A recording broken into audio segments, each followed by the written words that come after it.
నంద్యాల పట్టణం నూనెపల్లె చాబోలు రోడ్డు నందు ఉన్న విఘ్నేశ్వర అగ్రికల్చర్ డ్రోన్స్ షాప్ నందు దొంగలు తాళం పగులగొట్టి చొరబడి షాప్ లో ఉన్న 9,000 రూపాయల నగదును అపహరించుకుని వెళ్లినట్లు షాప్ నిర్వాహకుడు వేణుగోపాల్ రెడ్డి తెలిపారు.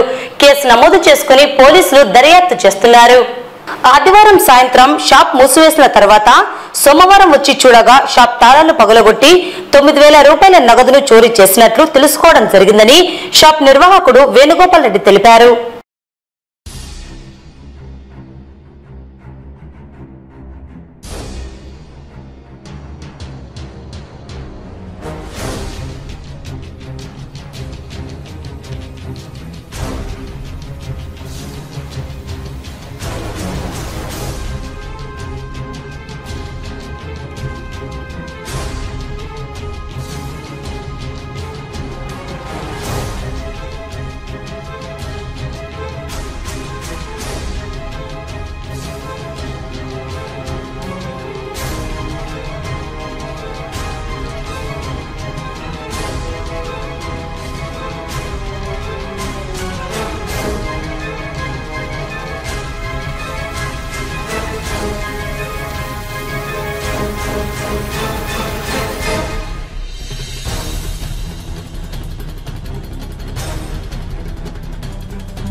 అన్న, నా పేరు వేణుగోపాల్ రెడ్డి.